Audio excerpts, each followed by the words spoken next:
Dear students, welcome back to Winsome digital learning platform of Winsome international school. मेरा नाम है दीपक तंवर। आज हम करने वाले हैं सेशन नंबर 4, जो कि हमारा सैनिक स्कूल के एंट्रेंस एग्जाम के लिए चल रहा था, जीके का पोर्शन। अब देखो, जीके के पोर्शन के साथ इसमें सोशल साइंस या सोशल स्टडीज का है, और ये जो है वो 2023 के क्वेश्चन पेपर से उठाया गया है, जिसमें सोशल स्टडीज का एक अलग पोर्शन है आपका। करेक्ट। तो इसमें हमारा क्वेश्चन नंबर फर्स्ट क्या कह रहा है? The neighbourhood market are the ones which, इनमें से नेबरहुड मार्केट का सही एक्सप्लेन कौन सा? Option number A, are far from our house. क्या वो घर से दूर होते हैं? नहीं। अगर घर से दूर होते तो नेबरहुड होने का मतलब क्या रहा? Are very expensive. नहीं, जो घर के पास ज्यादातर मार्केट होते हैं वो एक्सपेंसिव नहीं होते। क्यों? लोकल्स होते हैं। C provide all necessary item. जी हाँ। And D provide less item. जी नहीं। तो देखो, घर के पास जो आसपास में दुकानें होती है, मार्केट होते हैं छोटे मोटे, उनके पास जरूरत का सभी सामान रहता है। तो option number C is the correct answer. Question number second, the source of fresh water available for human uses. तो देखो, अगर हम फ्रेश वाटर की बात करें तो वो ग्राउंड वाटर होता है। कौन सा है? ग्राउंड वाटर होता है। करेक्ट। और यहां पर पूछा गया है कि ह्यूमंस के लिए फ्रेश वाटर रिसोर्सेज जो है वो कौन सा अवेलेबल है। तो देखो, वाटर वेपर नहीं होगा, रेन वाटर वे श्योर नहीं है, ड्रेन्स में नहीं है, तो ऑप्शन नंबर ए हमारा इकलौता बचता है, वो है रिवर्स, है ना। नदियों का पानी ह्यूमंस के लिए एक फ्रेश वाटर का सोर्स है। क्वेश्चन नंबर 3, द खिलाफत movement was led by whom from the following. देखो, खिलाफत मूवमेंट किस लिए हुआ था? क्योंकि खलीफा पर कुछ ऐसे नियम कायदे ना थोप दिए जाएं। खलीफा जो है मुस्लिम संप्रदाय में सबसे उच्च पद माना जाता है ना। तो जब ये समय सब कुछ हो रहा था, है ना, एक इंटरनेशनल वॉर्स चल रही थी, और उसमें क्या हुआ कि खलीफा पर इनको लगा कि कहीं जंग हार गए तो ऐसा ना हो कि उनपे एक ऐसी ट्रीटी सौंप दी जाए जो वो पूरी नहीं कर पाए। तो इसलिए भारत में जो मुस्लिम संप्रदाय थे वो सब इनके लिए क्या कर रहे?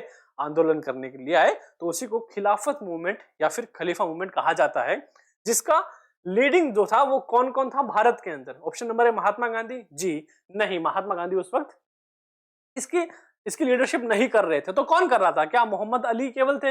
नहीं, ये अकेले पुरुष नहीं थे जो इसमें शामिल थे, जो इसकी लीडिंग कर रहे थे।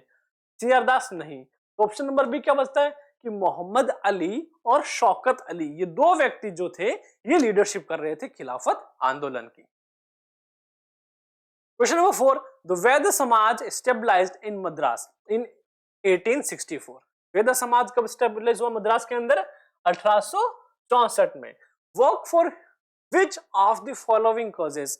जिन्होंने वैद्य समाज ने जो स्टेबलाइज हुआ मद्रास में 1864 में, उन्होंने कौन से इंपोर्टेंट कॉज के लिए काम किया था?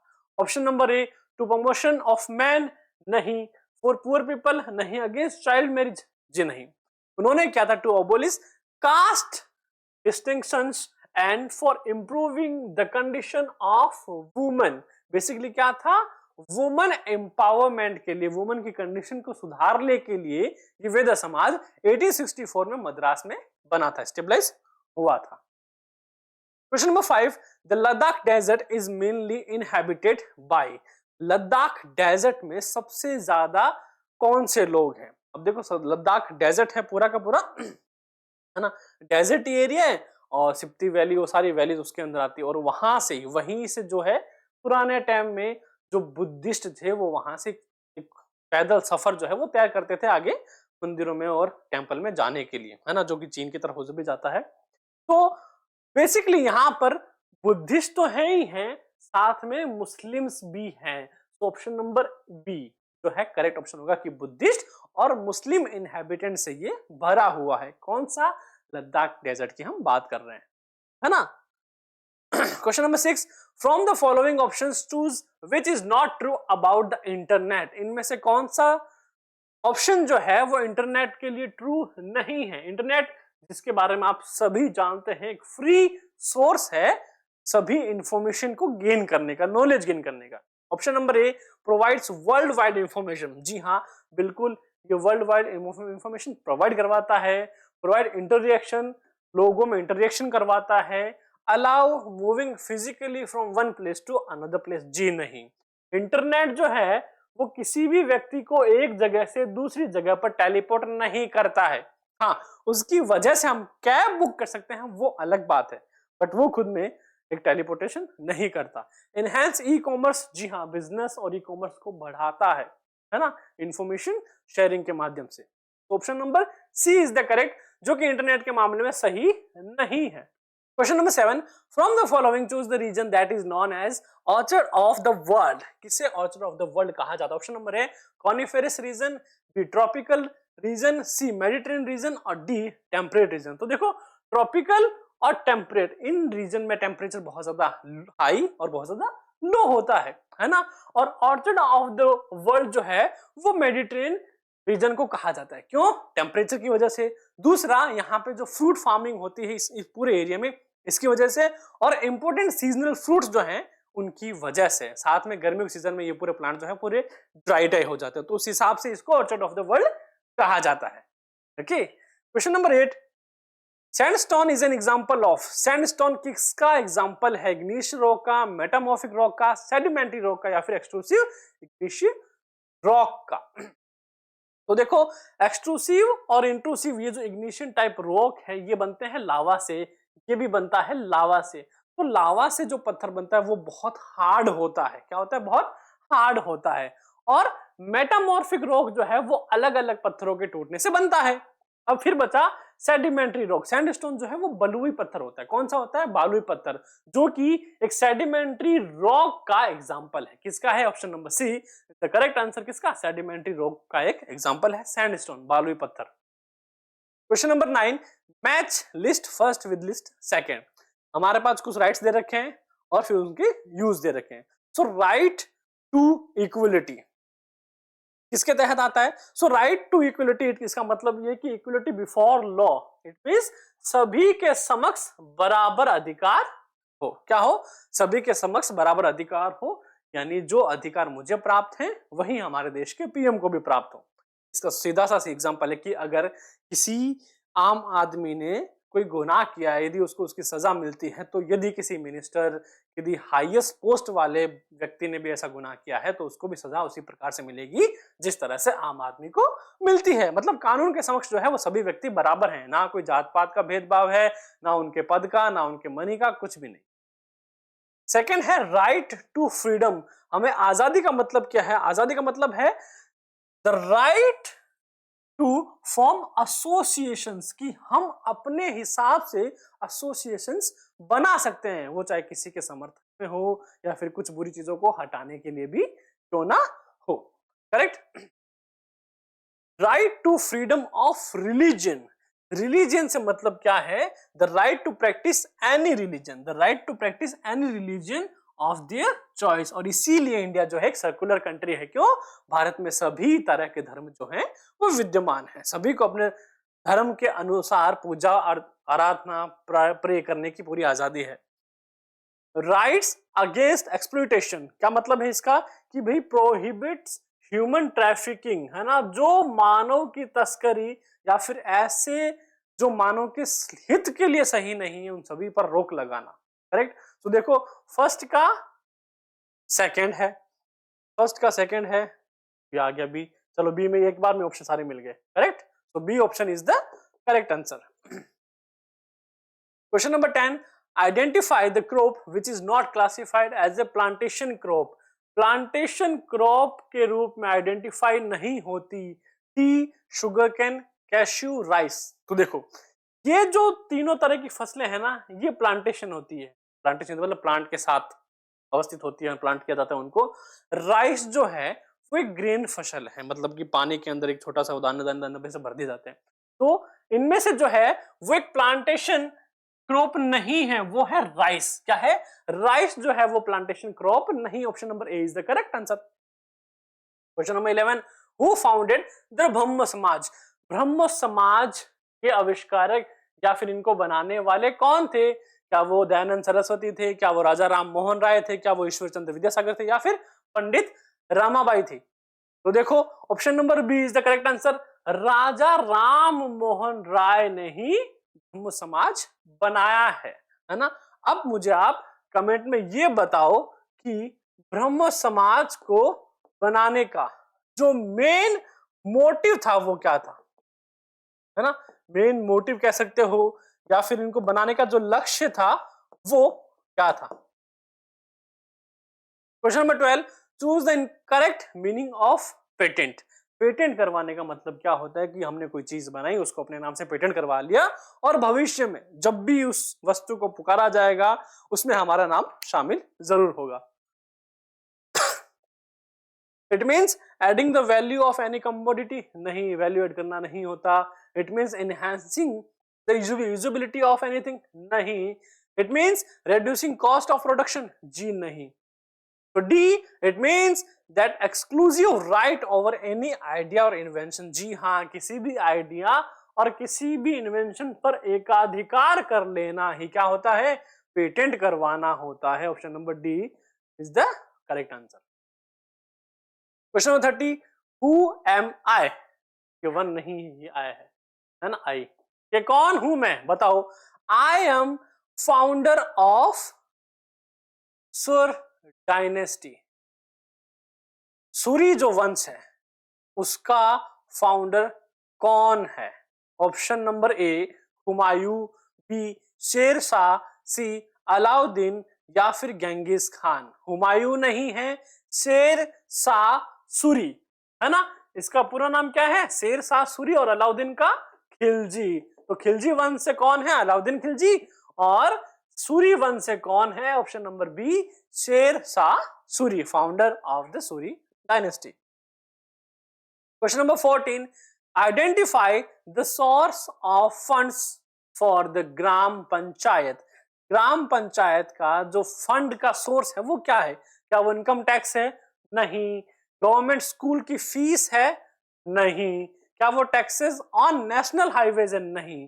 Taxes on house, market place etcetera, जी हाँ, जो भी उनके घरों पर मार्केट पर टैक्स लगाया जाता है और वही पैसा किसको दिया जाता है, ग्राम पंचायत को दिया जाता है। The main resource of gram panchayat fund is taxes on houses, market places and etcetera. Question number 15, choose the land form which is not form by the river. इनमें से कौन सा लैंड फॉर्म है जो रिवर से नहीं बनाया जाता। ऑक्सबो रिवर से बनता है, लिविज रिवर से बनता है, मिनेट भी रिवर के किनारे होते हैं। सो डी लुइस जो है वो रिवर के थ्रू नहीं बनता, करेक्ट। क्वेश्चन नंबर 16 देखो, आयरन मेड फ्रॉम आयरन और is the product of. Iron जो है वो आयरन ऑन यानी लोहे के जो छोटे छोटे कण होते हैं, इस्पात जो है उससे बनता है, ठीक है। सो ये किसके अंदर आता है, मैरीन इंडस्ट्री जो कि पानी से संबंधित है, समुद्री जहाज से संबंधित है, उससे आता है, जी नहीं। क्या वो एग्रो खेती से आता है, नहीं। क्या वो जंगल से आता है, नहीं। वो आता है मिनरल बेस्ड इंडस्ट्री, है ना, किससे आता है, जो भी मिनरल है उनसे जुड़ी हुई जो इंडस्ट्रीज हैं उनके तहत आता है आयरन ओर से iron banana. Question number 17, when and to whom the British Parliament transferred their powers in order to ensure a more responsible management of Indian affair। when, कब और किसको British parliament transferred their power in order to ensure more responsible management of Indian affairs. किसको transfer कर दी गई थी, 1857 में east India company को, नहीं जी। क्या 1859 में लॉरेंस द वाइसरॉय को, नहीं। क्या वो 1887 में डिनशॉ वाचो को, नहीं। तो वो 1858 में governor general with the title of viceroy के थी। पहले टाइम है कितना सर, 1858, और दूसरा जो भी गवर्नर जनरल वाइसरॉय के टाइटल पर है उनको ये पूरी की पूरी रिस्पॉन्सिबिलिटी का मैनेजमेंट जो है इंडियन अफेयर्स का वो दे दिया गया था, correct. So question number 18, which article of the Constitution of India provide every citizen the fundamental rights to life including the right to health। हमने पिछली बार भी बात करी थी, कोई भी fundamental rights to life including the right to health, है ना, जीवन जीने का अधिकार, सुरक्षा का अधिकार, साथ ही साथ राइट टू फ्रीडम, इनके तहत जो जो आर्टिकल आते हैं वो आपको एक बार पढ़ लेने चाहिए, है ना, क्योंकि हमारे 7 मोरल राइट्स हैं, फंडामेंटल राइट्स है, सॉरी, है ना, और उन्हीं में कौन कौन से आर्टिकल के तहत वो आते हैं वो हमें पता होने चाहिए। तो देखो राइट टू हेल्थ जो है फंडामेंटल राइट्स के अंदर तहत वो आर्टिकल 21 में आता है। किस में आता है? आर्टिकल 21 में आता है राइट टू हेल्थ इंक्लूडिंग, है ना, क्या fundamental rights to life. Question number 19, choose the meaning of the word metamorphic from the following. Metamorphic का मतलब क्या होता है? किसी भी फॉर्म का बदलना, है ना। और मेटामॉर्फिक रॉक वही होते हैं जो सेडिमेंट्री इग्नियस रॉक के टुकड़ों से मिलकर बनता है, जो अलग अलग तरह के टुकड़ों से मिलकर बनता है, वो होता है मेटामॉर्फिक रॉक।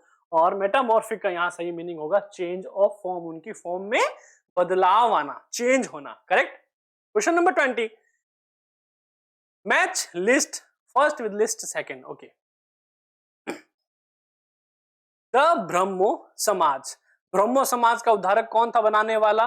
तो वो थे राजा राममोहन राय। कौन थे? राजा राममोहन राय, जिन्होंने ब्रह्म समाज बनाया है। दूसरा है रामकृष्ण मिशन। तो रामकृष्ण मिशन किसका था? स्वामी विवेकानंद का था। किसका था? स्वामी विवेकानंद का था। और सी गुलामगिरी, गुलामगिरी वो थे ज्योतिराव फुले का, है ना। अरे यार ये एक सेकेंड जो है ऑप्शन, है ना, गुलामगिरी को बंद करवाने के लिए कौन किसका था? ज्योतिराव फुले का था।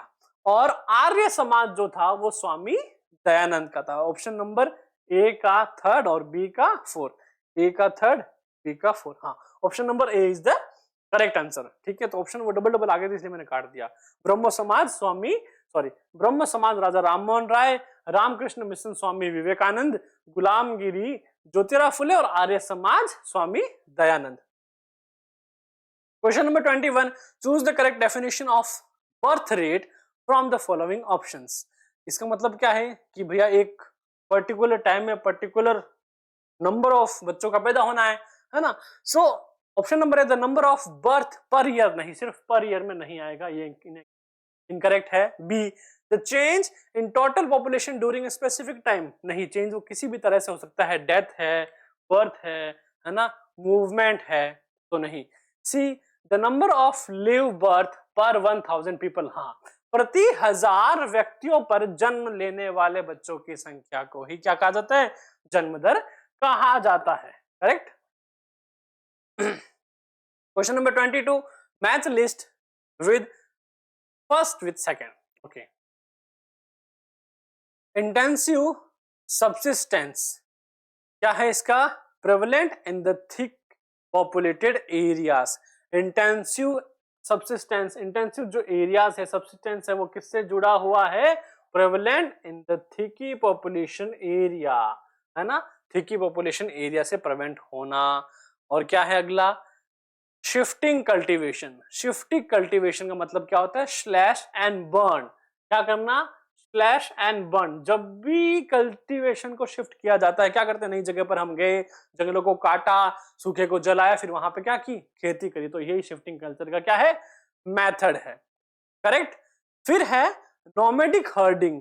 नोमैडिक हर्डिंग का मतलब होता है घुमंतु, या फिर जो व्यक्ति एक जगह से दूसरी जगह पर घूमते रहते थे हर बार।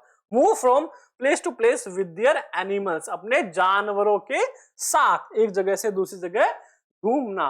और फिर लास्ट है commercial farming, amount of capital use in large. Commercial farming जो बिजनेस के लिए फार्मिंग यूज की जाती है। तो क्या है? ए का हमारे पास हो गया 3 और बी का हो गया फर्स्ट। ए का 3, बी का फर्स्ट, ए का 3, बी का first. Option number B is the correct answer. Question number 23, which of the following is a public sector company. इनमें से पब्लिक सेक्टर कंपनी कौन सी है? तो देखो, मारुति सुजुकी इंडियन लिमिटेड ये प्राइवेट है, आनंद मिल्क यूनियन लिमिटेड ये भी नहीं है, pesticide factory of union carbide नहीं है, स्टील अथॉरिटी ऑफ इंडिया, जी हाँ ये जो है ये एक पब्लिक सेक्टर कंपनी है। इट मींस यदि इसको मुनाफा हुआ तो सरकार को भी मुनाफा होगा, जनता को भी मुनाफा होगा।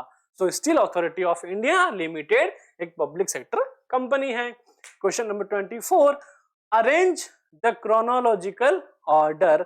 अब हमें इनको सही ऑर्डर में अरेंज करना है। तो देखो, तुगलक डायनेस्टी है, अर्ली तुर्किश है, खिलजी डायनेस्टी है, राजपूत डायनेस्टी है और लोधी डायनेस्टी है कि इनमें से समय के अनुसार क्रोनोलॉजिकल पहली डायनेस्टी कौन सी आएगी। तो इस बात को याद रख लेना, सबसे पहले आएगा लोधी डायनेस्टी, सॉरी सबसे पहले राजपूत है, क्या है, सबसे पहले राजपूत डायनेस्टी है, ठीक है, फिर है अर्ली तुर्किश, है ना, भारत की फिर बात कर रहे हैं, अर्ली तुर्किश है, फिर आते हैं खिलजी डायनेस्टी, है ना, खिलजी वंश आता है उसके बाद, और फिर उसके बाद आता है हमारे तुगलक डायनेस्टी,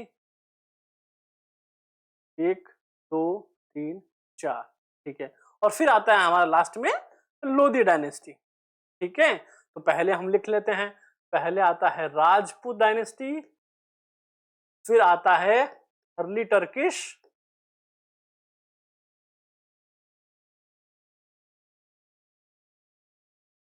ओके, उसके बाद आते हैं खिलजी,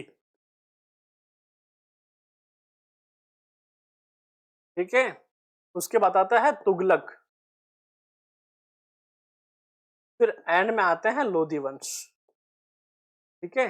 तो अब देखो इसमें इसका जो करेक्ट फॉर्म रहेगा, पहला कौन सा है, राजपूत, डी, ये में डी है, फिर बी का कौन सा है, दूसरा बी, हाँ okay, D B, D B D B, okay, so option number B is the correct answer, correct.